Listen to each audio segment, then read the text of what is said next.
let's get into this Luke Beasley video. I don't know if I'm gonna get through this whole thing, but I at least watched some good parts, watched a portion of it, so it's pretty good when it comes to debate on Trump supporters. Here. So as I'm sure you can imagine, it got very, very interesting very quickly. And so you have popping up on screen there, Tim Pool. This is his show. He's a big right-wing influencer, then joined by two other right-wing influencers, Andrew Wilson and Myron Gaines. But different than the last couple of times I went on and debated these folks, I got to bring a partner. And so Jessiah, friend of the show from Pondering Politics, joined me.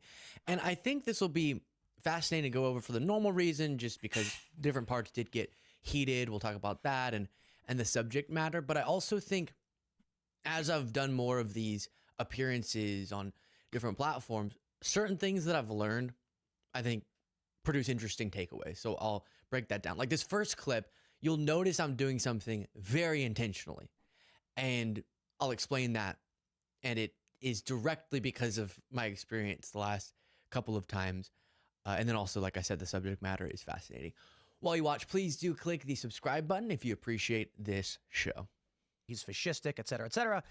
So I don't know who wants to start off first, but Luke, is he a fascist? Yeah, you know, we can debate that particular label. I've noticed when I've watched past debates among MAGA folks, the benefit, or at least what they seem to thrive off of, is getting real into the weeds on a particular semantic debate. That's less relevant to me than going through the specifics of why I might call him that. But let's not get so focused on the label, but instead whether or not we find moral, whether or not we find. No, let's get focused on the label. So listen, I just it's a good. I love that he calls out the semantics here, because that's exactly what Andrew Wilson here wants to do. Andrew Wilson, if you never watched this fucking guy debate, he's so fucking annoying because Luke Beasley called him out, is calling him out without mentioning his name, basically. Andrew Wilson will get very hung up on just one particular thing, and then he will go into all his like philosophical know-hows and you know, he's got these essentially, you know, the dude's got, I guess, a philosophy background, and he tries to essentially debate politics and civics, I think, with philosophy, which is annoying because all he really does is gets into the weeds, just like Luke Beasley says. He gets into the weeds and then just sort of confuses a lot of the, I would assume, the audience as well as the people he's debating.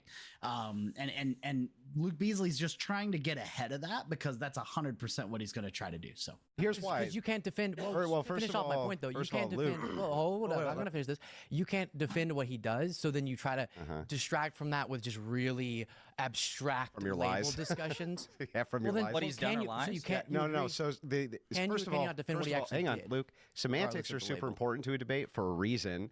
It's so that we have clarity in what we're actually talking about. So when you go, Trump's a fascist, yeah, it's very important that you clarify exactly what that means, why it means that, what the historic standard is that you're providing against that. But I'm saying that debate is an interesting one. I've had it a bunch of times, less relevant than whether or not you can defend the things he did factually, not the labels, the facts of what he did. Why are you calling him a fascist then, Luke? If you're not prepared to defend it. Tim brought that up. I'm interested in. Well, it's so you call him that, Luke. Why do you call him that unless you can defend it? He is called in the media a fascist over and over and over again for 10 years. And he calls him that. My question is, most importantly, then we can get to that. Can you defend the things that we point to as a threat to democracy, as anti-democratic, whatever label you use? I just don't care. Right. So essentially, when you make the argument that Trump is a fascist, you're not so much basing it on the things he says or the things he believes as much as you're basing it on his actions and how his actions are fascistic. And the actions are, I think, supported by things like, well, he's a narcissist, so therefore he can't admit to losing the 2020 election. And because he can't admit to losing the 2020 election due to his ego, he then feels compelled to convince other people to believe that with him. And he did. And he has consistently, fervently essentially pushed people into the corner of saying, no, Trump did not lose the 2020 election, or Biden did not win the 2020 election. it's like, yes, there's probably a semantic argument that can be had there on what that exactly is or why he's doing that. But when we call him a fascist, it's because of these things. He tried to then steal a fucking election. You know, it's so annoying. And Andrew Wilson wants to try and peel it back and just get and hammer out these little details that aren't important. It's like, no, he lied for 2 straight months. I mean, he's been lying for fucking 4.5 years now, but he lied for 2 straight months. Even before the election, he was prepping people for the fact that they would probably either not necessarily lose, but that if he was going to lose, it would be rigged against him. And that's never been proven in any capacity, in any major capacity. There's not been any amount of fraud that would be considered outcome determinant, meaning that if someone did try to steal the election for Joe Biden in 2020, they either couldn't get enough votes for it to matter in most cases, or it just didn't happen enough to be outcome determinant, to change who ended up being the fucking president or who ended up winning a certain state. It's absurd, you know. And then you go into like Trump's phone call with Georgia, where he said, I need you to find, you know, however many thousand votes, just find me this many votes. And it was like one more than what Joe Biden had or something like that is what they said.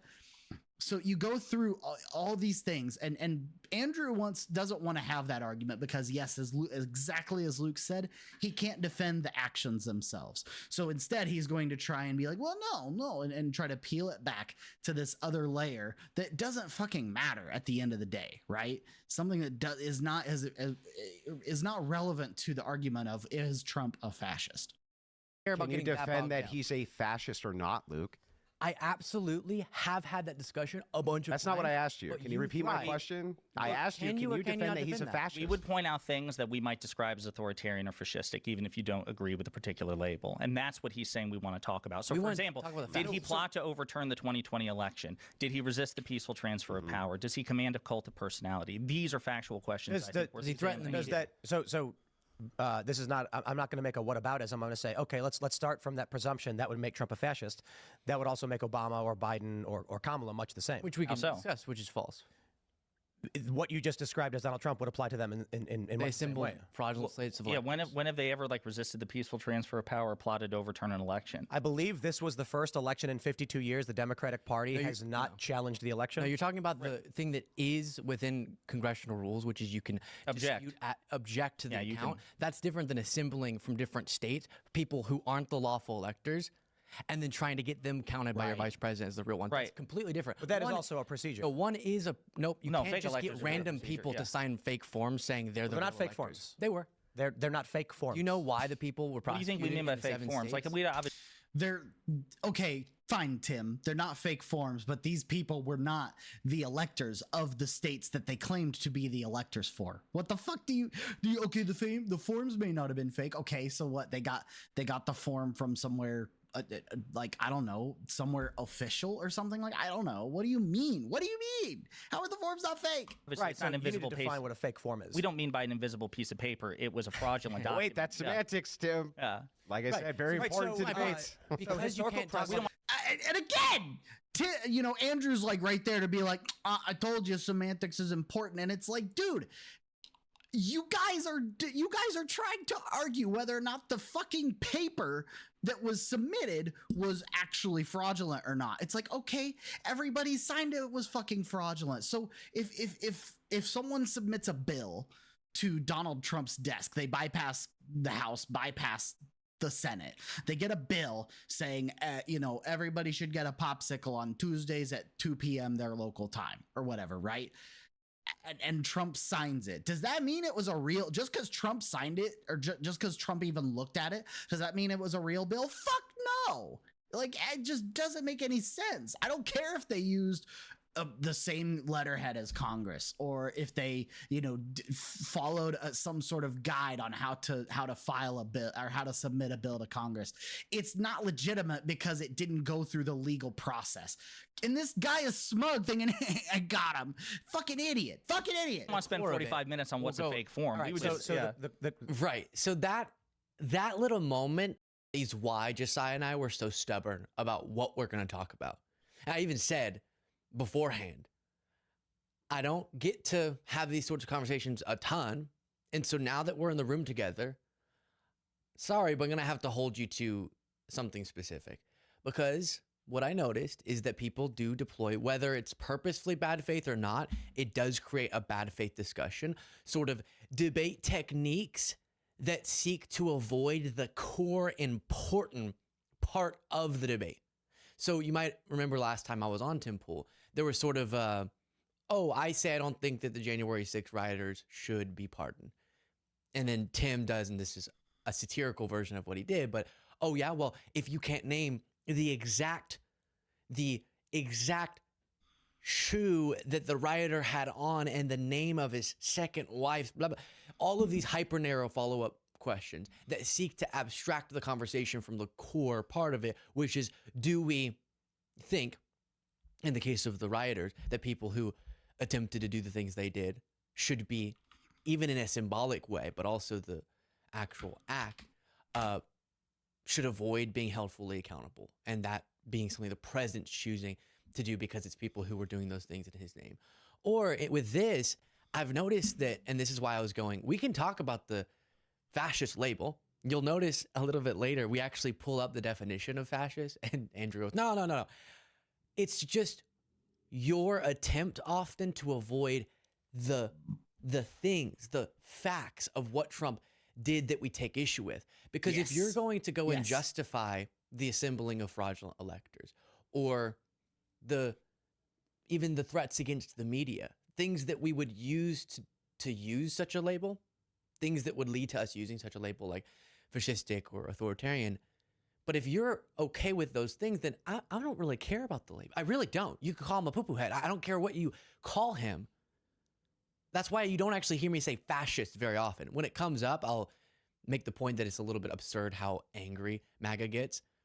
But that's not valuable. Especially Tim So Pool. first, if we'll talk about the things that we point to as problematic, as against principles that we think presidents should hold, and you'll honestly engage with that, then, so ultra-nationalist, or attacking democratic norms, like trying to prevent a peaceful transfer of power, or wanting to go after outlets that do coverage of you that you don't like.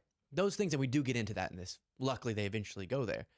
But those things do create, not that Trump equals fascists of the past, but that there's a fascistic characteristic to those different actions and words, right? So I just know that doing the definitional debate, placing semantics over substance, is where they really want to go, because then they don't have to talk about the attempt to steal the election by Trump. They don't have to talk about those threats against outlets and the way that he doesn't seem to respect key American ideals. So we're going to go there because that's the important thing. Then if we got through that, all right, cool. Let's talk about labels until we're blue in the face. Let's see here. I think we have more from this part. Oh my gosh. Why is no the reason that it seems I'll lay it out. You're doing it now with y'all. See, this is the thing. You guys are trying to present some sophistry as to your argument. No, you can't engage with what Trump did. That's exactly what you're doing. I'm going to make my point. So this part is him bringing up and we've talked about this before, the 1960 Hawaii electors incident. And eventually I'll quickly summarize in this video why that's a silly thing to bring up. With what Trump did. I'll make my point. Stop pattering. And then will you let us make our points? So, absolutely. Though the problem is I'm asking about Hawaii and you keep changing the subject to Trump. So let's go through Hawaii. The Democrats had no right, by your logic, to fill out this paperwork and submit it to the federal government as the certified slate of electors. Only after the fact did the court make a decision. Now let's go to 2020. If there is pending court decisions, and there were, Republicans doing the same thing Democrats did. No, you're wrong. The circuit court decided that a new certificate was necessary. After the fact. Before Congress convened. Yes, but after they had already submitted the documents. This is why I'm asking you, when you said they were false documents, I didn't say anything else. What makes them false? It's the same as Hawaii. If you want to make the argument that Democrats did the same thing in 1960, I will agree with you. Well, we're not making that argument because that's not what they did. This is the point. In 1960, while there was still a recount recount going on and ongoing court cases. And it was so narrow, they really didn't know which way it was going to go. Then they didn't even submit those or try to get them counted. The sitting president at the time until it was determined. Trump's case, he got all 7 states after this whole process had been concluded. It wasn't close enough for the recount to flip it. The recounts had concluded, and he was trying to get not let's have 2 standing by because we don't know how this recount's going to go, but from 7 states that we know the outcome of, but I'm making false claims of fraud on them, I'm going to get Pence to keep me as president by accepting fake electors. Tim, for a second, because we're supposed to be debating them, I think, could they also try to defend this stance? Yeah, because you're comparing an apples and oranges thing as far as I'm concerned. I mean, that was silly. Yeah, like if a court decided in one of the 5 or 7 states that Trump tried to peddle the false elector scheme, that if a court contested the Democratic slate of electors, then I think you would have an apples to apples comparison. But that's not what happened. In none of the 7 states, and it wasn't close enough to where they didn't know which way it was going to go. Right, there was no actual ambiguity. Yeah. Andrew, anything? Myron? Well, what's the argument here? Is it fascism, or because you guys went into a whole other tangent? You guys went so fucking stupid. God, this guy's a moron. He is clueless. Andrew Wilson at least kind of knows what's going on. Tim Pool at least kind of knows what's going on. And this guy's over here saying, "Is that even fascist?" Though it's like, yes, it is. Because again, what they're laying out, that this dipshit obviously didn't fucking understand, is what they're laying out is that if you compare this to the Hawaii incident, what happened in Hawaii in 1960, is that they had 2 different slates of electors because they needed that ready for when the court decision came through, right? They didn't submit it well beyond the time frame that anybody knew who the victor was. The winner of these states, the winner of these electoral votes was decided. It happened. It was done. It was fucking done. This election was won by Joe Biden and lost by Donald Trump. Period. End of. And they still prepped and tried to pass off fake electors. That's why they're fucking fake, you idiots. And yes, that is fascistic. Trying to steal an election where it is obvious that the process went through the way it was supposed to and everything was done legally, that is fascistic. What an idiot. What a stupid idiot. I don't know if you guys, it started with fascism, then we went into Kennedy election in 1960s. I'll explain. One of the key tenets of, again, I know you'll get really triggered, so I'm trying to stay away from that particular term, but we can say fascism, authoritarianism, is based. I don't know what anti-democracy. It's pretty fucking base. I don't know what the issue is. It's so stupid. Is that legitimate or a joke? Because we can go into that. That'd be interesting. Yeah, I mean, we can go. Now something you want to talk about fascism. One of the key tenets is rejecting democratic principles and the democratic process. According to who? According to every single fascism scholar ever and the definition. Okay. Do you mean according to who, like what determines the democratic processes? No, I'm asking according to who. Yeah, sure, read it. Yeah, go ahead. So far right authoritative. No.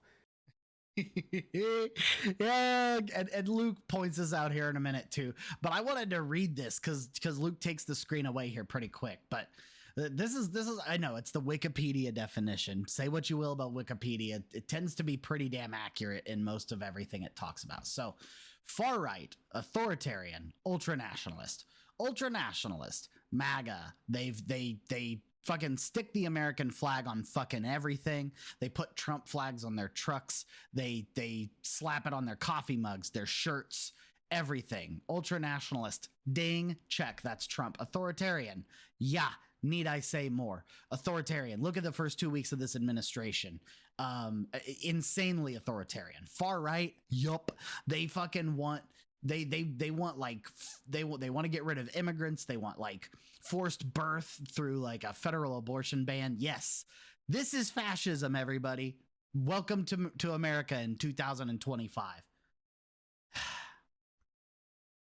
A dictatorial leader, centralized autocracy. That's what it seems like they're trying to push for. Militarism. I mean, the dude's launching strikes in Somalia today for whatever fucking reason. And I remember before the election, a bunch of people saying he's an anti-war president. Where are those people now? Can they speak up and say, hey, I voted for an anti-war president, Mr. Trump, and this is not anti-war, is shooting strikes into Somalia? Or are they just gonna fucking lick his boot like they always do and say anything the dear leader wants is correct? we'll go into what Luke says here. I fucking annoys me that Andrew Wilson sees this and is like, no. That's not the definition I like. It's like, go fuck yourself. It's the definition, you pussy. God. Pull up Giovanni James. You see? This is why. Because we get nowhere, because no matter what definition we use or what label we use, you're going to try to spin yourself out of and ask for, well, let's just keep learning about the history of the word fascism to figure out if it's okay what Trump did. No, because I don't care, again, what you call it, as long as you're on board with we should oppose those actions. And a term like fascism is very charged. So I understand, and that's why in these debates I avoid it, because I know that for their audience, it sounds like we're saying Trump equals Hitler, which is not our argument at all. But that makes them feel more comfortable. Oh, well, tell me how he's Hitler. He's not. So I don't know why you're saying that. Or tell me, if you were to read that definition, oh, well, how do you define far right? How do you define authoritarian? How do you define ultranational? Then we can spend 3 hours on nothing that gets at the core of why Trump is destructive. And as you saw there, starting with the attempts to block the peaceful transfer of power, and there was a similar part on threats to the media, if you keep it about and so this is my takeaway for all of you, in debates where people might deploy sort of dishonest tactics, just put your foot down about what the discussion's about. Here's what the discussion's about. And if you can engage with that thoughtfully, then we'll go anywhere you'd like. But I will not let you obfuscate and avoid the most relevant and consequential part of the debate. Because if you're okay with the things he did, then whether or not you label him as a fascist or not, it's totally irrelevant to me. And I'd rather just hear why you think it's okay for someone to try to, prevent the other actual victor from coming into office in illegal ways. Why you think it's okay to pardon the January 6th. Why you think it's okay to create a media environment that is terrified to challenge you. And the last few debates really taught me about that. Because in a normal conversation, and I do have more to play, but in a normal conversation, if someone asks you a question, you just kind of answer it, right? Like if Jaden said, hey, Luke, do you think Trump's a fascist? And I go, I mean, yeah. Sure. It seems obvious. He's not maybe what you would say 100% or equal to past fascists that instantly pop in people's head. I try not to even say the names because people get so triggered by it. Oh, wait, are you saying he's saying, no, we're just learning from history, chill out. But, and then if Jaden went, okay, well, what sort of do you mean by that? I would just explain what I did earlier. Oh yeah, so the nationalism, the attacks against democratic norms, and go on. And the cult of personality. And I wouldn't go, no, we're talking about this, right? But when someone is doing that because whenever they know they're on camera and don't want to have to answer for the actual bad acts, then like we saw in previous debates, they'll sort of exploit how good faith I'm trying to be going, oh yeah, I'll answer any question. And, oh wait, we just spent 2 hours and didn't get to the core of why I came here. So that's why both Josiah and I were so clear on that, throughout the debate. So here's a little bit more. And I'm blanking on what the topic is, but I'm sure it's connected to what we just watched. Call me out, whatever. I'm actually happy to dive into this. You say that I'm avoiding your questions. I'm not. First of all, I'll answer them directly. Sure. It's well within Trump's rights, even if it was. Let's just say you're right. Let's just say I grant it. It's within his rights to set alternatives electors. He's well within his rights to do that. Tell me why that's even wrong. Aren't people being prosecuted in states for participating in this scheme? So again, sorry, I'm going to go back. Let me go back. Let's play it again, and I won't interrupt. But what else is it? What? See what I mean? Thank you. This is why it was so valuable to put my foot down.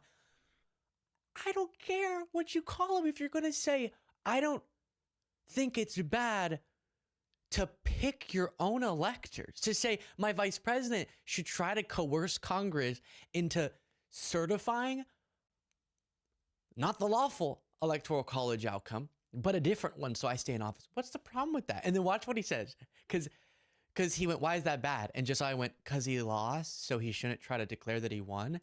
And then Andrew goes, so what if no, let's pretend that he won. Well, no, but he did it. That's key to this. Right. Okay. That's right. Even if it was, let's just say you're right. Let's just say I grant it. It's within his rights to set alternatives electors. He's well within his rights to do that. Tell me why that's even wrong. Aren't people being prosecuted in states for participating in this scheme? Who?